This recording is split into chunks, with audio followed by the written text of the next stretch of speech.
आज मैं बात करने वाला हूँ लाइफ साइकिल ऑफ एंजियोस्पर्म के बारे में। आवृत्ति बीजी के जीवन चक्र के बारे में बात करूँगा मैं। जितने भी प्रकार के एंजियोस्पर्मिक प्लांट होते हैं, आवृत्ति बीजी पादप होते हैं, सभी में एक विशेष प्रकार का जीवन चक्र पाया जाता है। ठीक है, मैं आज आपको इस लाइफ साइकिल के बाद में या लाइफ साइकिल में ही स्पष्ट जनरेशन ऑफ अल्टरनेशन भी बताऊंगा आपको। ठीक है, ध्यान रखेंगे। आपको मैं बताऊंगा जनरेशन ऑफ अल्टरनेशन। ठीक है, पीढ़ी एकांतरण बोलते हैं जिसको हम लोग। मतलब आपको जो लाइफ साइकिल में आज शो करने जा रहा हूँ इस वीडियो के माध्यम से, इसमें पीढ़ी एकांतरण को भी मैं स्पष्ट कर दूंगा। वैसे आपको समझ में आ जाएगा जब मैं लाइफ साइकिल क्लियर करूंगा, तो जिस पीढ़ी एकांतरण की बात मैं कर रहा हूँ वो उसमें क्लियर हो ही जाएगा आपके सामने। ठीक है, तो स्वागत करते हैं आप सभी का इस एच के नॉलेज एंड मोर पर। ये मैं हमेशा लेकर आता हूँ नॉलेज से भरपूर वीडियो। अगर आपने पहले वीडियो नहीं देखे हैं तो पहले का वीडियो ज़रूर वॉच कर लें। अगर आप चैनल पर आज पहली बार आ रहे हैं तो चैनल को सब्सक्राइब करना ना भूलें। चैनल को आज सब्सक्राइब अगर नहीं किया है तो सब्सक्राइब जरूर करें और शेयर जरूर करें। ठीक है, चलिए शुरू करते हैं। Life cycle of angiosperm plant और जनरेशन ऑफ अल्टरनेशन, पीढ़ी एकांतरण के बारे में बात कर रहा हूँ मैं। ठीक है, इस वीडियो को दोस्तों अंत तक देखिएगा क्योंकि बहुत इंपॉर्टेंस होने वाला है। इसलिए इंपॉर्टेंस होने वाला है क्योंकि मैं यहाँ पर जनरेशन अल्टरनेशन बताने जा रहा हूँ आपको। ठीक है, लाइफ साइकिल तो बहुत सिंपल है। अब मैं आपसे पूछूं कि जनरेशन अल्टरनेशन क्या होता है, पीढ़ी एकांतरण क्या होता है, तो उसमें थोड़ा सा आप कंफ्यूज हो जाएंगे।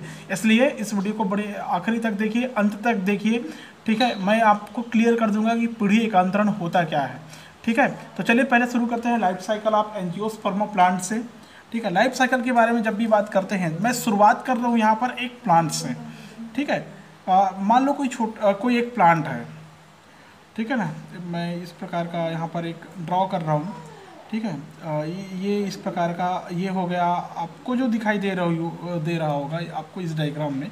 ठीक है, इसको मैं तने के रूप में शो करने जा रहा हूँ। ठीक है, ये हो गया एक किसी पेड़ का तना। इसी तने में मैं आपको आगे पूरा लाइफ साइकिल एक्सप्लेन कर दूंगा इसके बाद।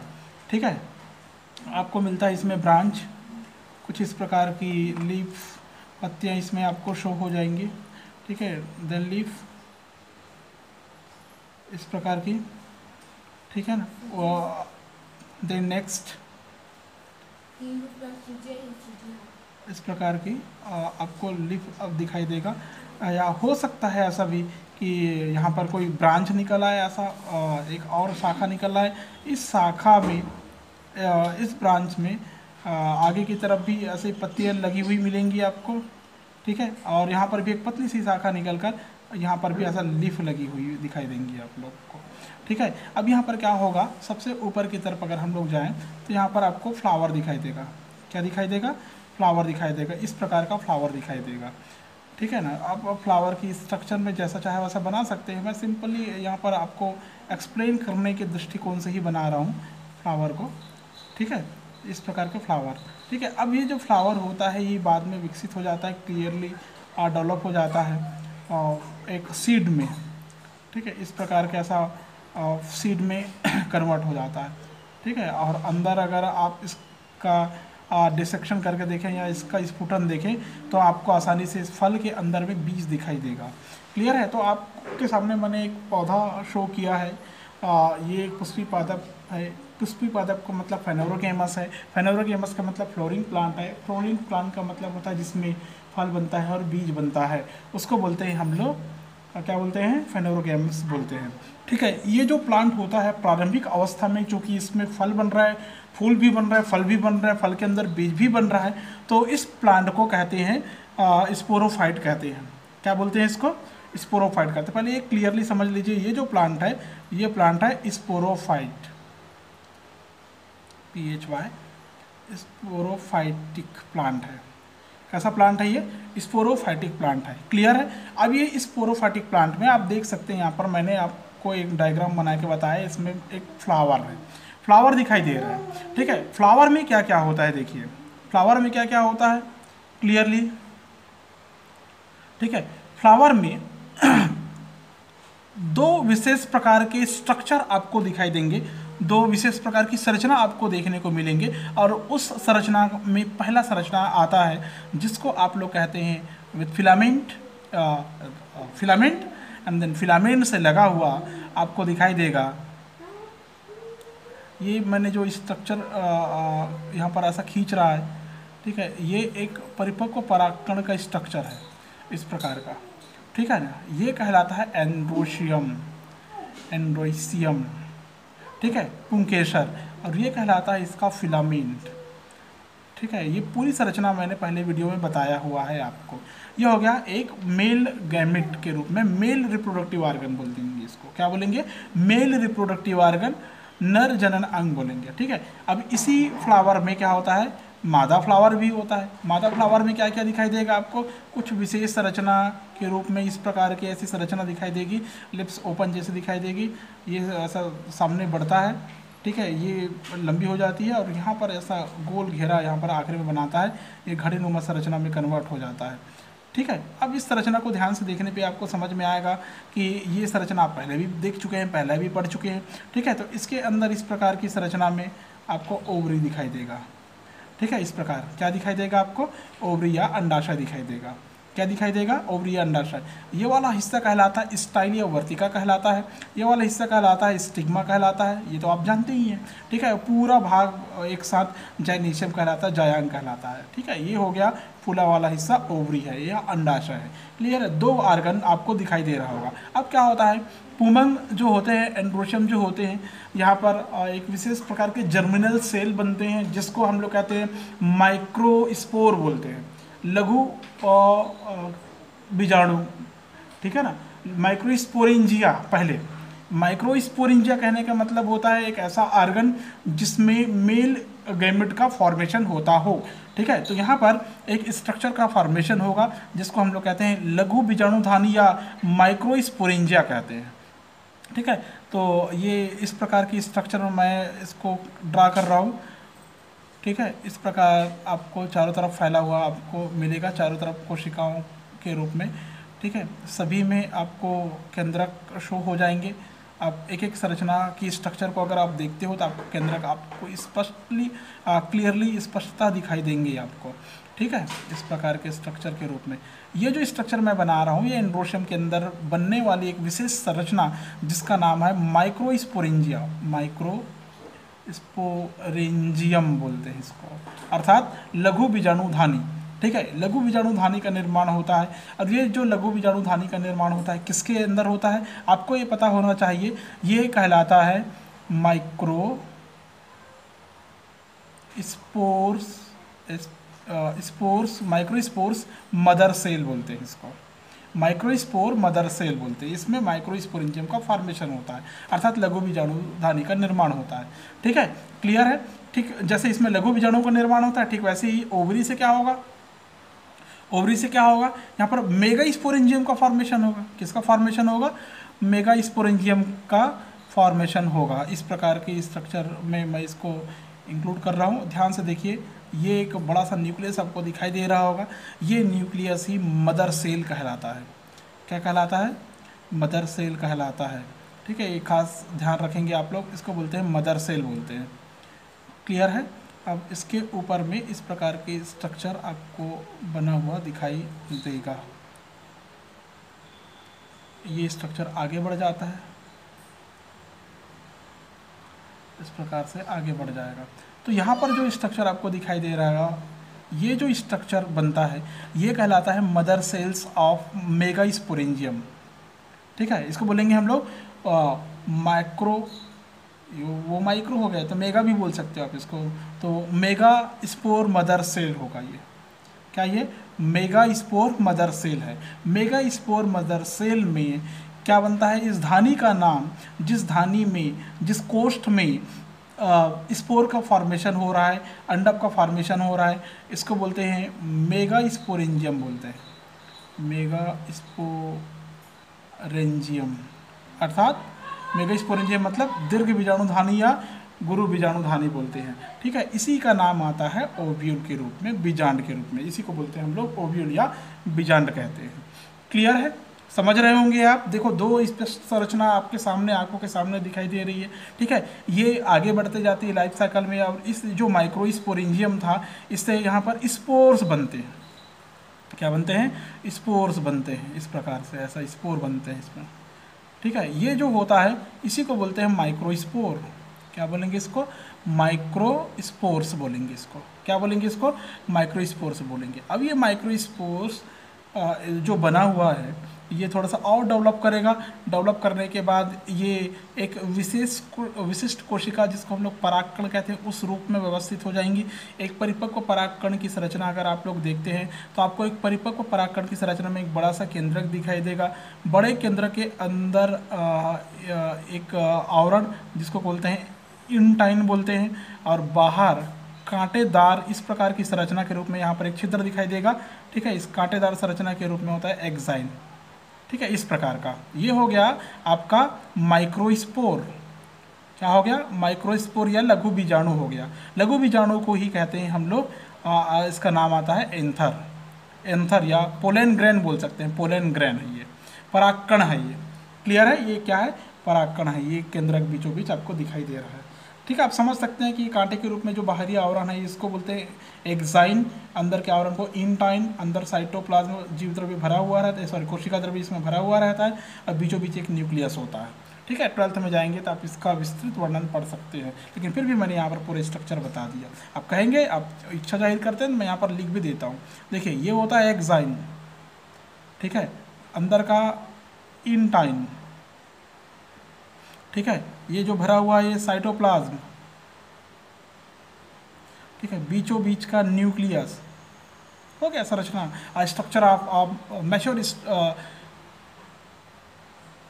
एंथर का स्ट्रक्चर आपको क्लियर दिखाई दे रहा है यहाँ पर, ठीक है। अब क्या होता है, जैसे यहाँ से माइक्रोस्पोर बना, ये माइक्रोस्पोर के रूप में आपको मिला एक एंथर, ठीक। वैसे ही जो मेगास्पोरेंजियम होता है, मतलब इसको बोलते हैं मेगास्पोर मदर सेल बोलते हैं आप। मेगास्पोर मदर सेल का मतलब गुरु बीजाणु मातृ कोशिका बोलेंगे इसको। गुरु बीजाणु धानी में ओव्यूल अंडप बनेंगे, बीजांड की संरचना बनेगी, ठीक है ना। अंडप की संरचना बनेगी, और इससे क्या बनेगा? देखो इससे जो संरचना बनेगी, ये जो संरचना होगा एक परिपक्व एंडोस्पर्म के रूप में होगा, एक परिपक्व भ्रूणपोष के रूप में होगा। ये होगा एंडोस्पर्म। ये स्ट्रक्चर भी आपने छोटी क्लास में पढ़ा होगा, अगर नहीं पढ़े हैं तो यहाँ पर ध्यान से देख लीजिए, मैं इसको क्लियर कर देता हूँ। ऊपर की तरफ 3 सेल्स पाई जाती है, जिसको एंटीपोडल सेल्स कहते हैं। बीच में 2 न्यूक्लियस आपस में इस प्रकार से कनेक्टेड दिखाई देंगे, जिसको बोलते हैं सेकेंडरी न्यूसेलस कहते हैं। और नीचे की तरफ यहाँ पर फिर से एक सेल्स, और ये दूसरी सेल्स, और यहाँ पर होता है एक तीसरी सेल, ठीक है ना। इस प्रकार की स्ट्रक्चर आपको दिखाई देगा। इसमें से ऊपर वाले को कहते हैं एंटीपोडल, एंटीपोडल सेल, प्रतिमुखी कोशिका बोलते हैं इसको, बोलते हैं सेकेंडरी न्यूसेलस, सेकेंडरी न्यूसेलस, द्वितीयक केंद्रिका बोल सकते हैं आप लोग इसको, ठीक है। और इसमें जो 3 सेल्स दिखाई दे रही है, इसमें से ऊपर वाले को एग सेल कहते हैं, एग या अंडा, ठीक है ना, ओव्यूल बोलते हैं इसी को, ठीक है। और नीचे की जो दिखाई दे रही है इसको बोलते हैं सिनर्जिड्स या सहायक कोशिका।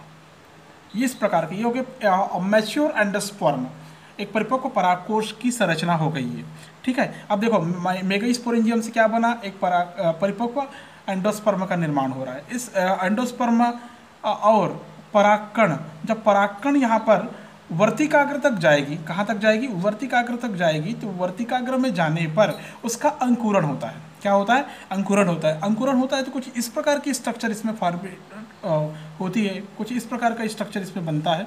इसको देख लेंगे आप लोग। देखिए मैं इसको क्लियर कर देता हूँ। ये जो परागकण है ये अंकुरित होता है, अंकुरित होगा मतलब ऐसा एक ट्यूब लाइक स्ट्रक्चर में ऐसा बढ़ते जाएगा, ऐसा इस प्रकार से ऐसा बढ़ेगा, ठीक है। और इतना बढ़ता है ये, ठीक है, ये इस प्रकार से इतना बढ़ता है कि बढ़ते बढ़ते सीधे चली जाती है, और सीधे चली जाती है बीजांड की संरचना में माइक्रोपाइल तक। कहाँ तक चली जाती है? बीजांड की संरचना में माइक्रोपाइल तक। यहाँ पर माइक्रोपाइल रहता है, सूक्ष्म द्वार रहता है जहाँ से ये प्रवेश करती है, ठीक है। तो जिस दौरान इसका परिपक्वन होता है या जिस दौरान ये अंकुरित होता है, उस दौरान इसकी कोशिकाएं क्या हो जाती है? ऐसा अंकुरित हो जाती है, एक ट्यूब नलिका बनाती है। ये 2 केंद्रक में डिवाइड हो जाता है, 2 गैमेट यहाँ पर रिलीज करता है, फर्स्ट एंड देन सेकंड। ये ऐसा गैमेट बनाता है, क्या बनाता है, गैमेट बनाता है, नर युग्मक का फॉर्मेशन करता है। ठीक है, ये जो स्ट्रक्चर बना हुआ है ये कहलाता है मेल गैमेटोफाइट, मेल गैमेटोफाइट बोलते हैं इसको, मेल गैमेटोफाइट अर्थात नर युग्मकोद्भिद बोलते हैं इसको, इस अवस्था को क्या बोलेंगे, नर युग्मकोद्भिद बोलेंगे। क्लियर है। और यहाँ पर क्या बना था, एंडोस्पर्म का स्ट्रक्चर बना था, इसको भी लिख देता हूँ मैं आपकी जानकारी के लिए, यह एंडोस्पर्म, ठीक है ना, भ्रूणपोष बोलते हैं इसको, या भ्रूणकोष भी बोल सकते हैं आप लोग, एम्ब्रायोनिक सैक भी बोल सकते हैं आप इसको। ठीक है, एम्ब्रायोनिक सैक, एम्ब्रियो सैक बोलते हैं, सॉरी, गड़बड़ हो गया, माय मिस्टेक, एम्ब्रायोनिक सैक ये होता है, भ्रूणिकोष बोलते हैं इसको, क्या बोलते हैं, भ्रूणिकोष बोलते हैं। माइक्रोपाइल तक आती है, दोनों गैमेट यहाँ पर फ्यूज होगी, ऐसा मैं बाद में बताऊंगा आपको। लेकिन ये जो स्ट्रक्चर बन रहा है यहाँ पर, इसका स्ट्रक्चर और इसका स्ट्रक्चर, ठीक है। अब मैं यहाँ से आपको वो पीढ़ी एकांतरण के बारे में बात कर रहा हूँ। यहाँ पर देखिए स्पोर की संरचना बनी, स्पोर बना, ये मेल स्पोर, ये फीमेल स्पोर बना, यहाँ तक की पूरी अवस्था, ये बनने तक की पूरी अवस्था, इसको मैं अगर बीच से ऐसा डिवाइड कर दूँ,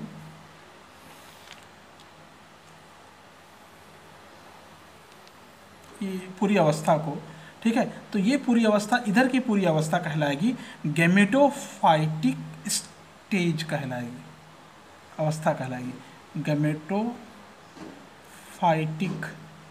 अर्थात एन हैप्लॉइड, खाली सिंगल एक्स स्मॉल एक्स भी लिख सकते हैं। ठीक है, समझ में आया, ये हो गया गैमेटोफाइट अवस्था।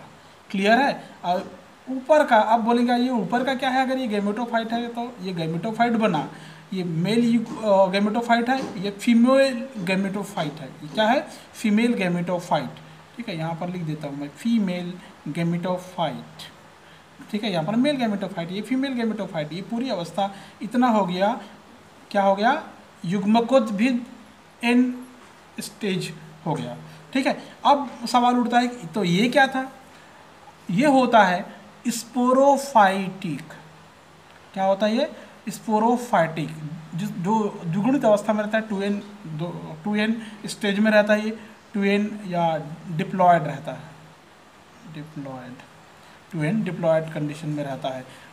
क्लियर है। तो ये पूरी अवस्था ऊपर की, ये स्पोरोफाइट हो गया और ये हो गया गैमेटोफाइट। ठीक है, अब देखिए स्पोरोफाइट से ही गैमेटोफाइट का फॉर्मेशन हो रहा है, तो ये हो गया जनरेशन ऑफ अल्टरनेशन, पीढ़ी एकांतरण हो गया, स्पोर से गैमेट का फॉर्मेशन हो रहा है, याद रखना, स्पोर से गैमेट का फॉर्मेशन हो रहा है। अब ये गैमेट आपस में क्रिया करेगा और गैमेट क्रिया करने के बाद में यहाँ पर इसके फ्यूजन होने से, इसके आपस में मिलने से यहाँ पर न्यू स्ट्रक्चर बनेगी। इस न्यू स्ट्रक्चर का नाम होता है जाइगोट। क्या होता है, जाइगोट। इस प्रकार का एक न्यू सेल्स का फॉर्मेशन होता है जिसको बोलते हैं हम लोग जाइगोट बोलते हैं, युग्मनज बोलते हैं। ये जो युग्मनज होता है ये डिप्लॉयड होता है, द्विगुणित होता है। क्लियर है। अब ये युग्मनज क्या होता है, धीरे से डेवलपमेंट करता है, डेवलपमेंट के द्वारा एक न्यू प्रकार का सेल, जिसको हम लोग कहते हैं न्यू जर्मिनल सेल भी कह सकते हैं, उसका ये फॉर्मेशन कर लेता है। ठीक है ना, इस प्रकार से ये फॉर्मेट कर लेता है, अपने आप को ढाल लेता है इस प्रकार का। सारे सेल्स के रूप में ऐसा बना सकते हैं आप इसको, इस प्रकार की अवस्था में। मतलब ये जो मैं स्ट्रक्चर यहाँ पर ड्रा कर रहा हूँ, ये युग्मनज के बाद बनने वाली वो अवस्था है जिसमें एक परिपक्व प्लांट का फॉर्मेशन होगा। ठीक है ना, जाइगोट युग्मनज बना, युग्मनज के बाद में एम्ब्रियो बनता है, एम्ब्रियो या भ्रूण बनता है, भ्रूण से किसका निर्माण होता है, जाइगोट युग्मनज से क्या बना, एम्ब्रियो, इसको मैं लिख देता हूँ एम्ब्रियो, भ्रूण बना, भ्रूण से क्या बना, एक परिपक्व प्लांट का फॉर्मेशन होगा, स्पोरोफाइटिक प्लांट का फॉर्मेशन हो रहा है। ठीक है, तो यहाँ पर ये हो गया complete life cycle of angiospermic plant.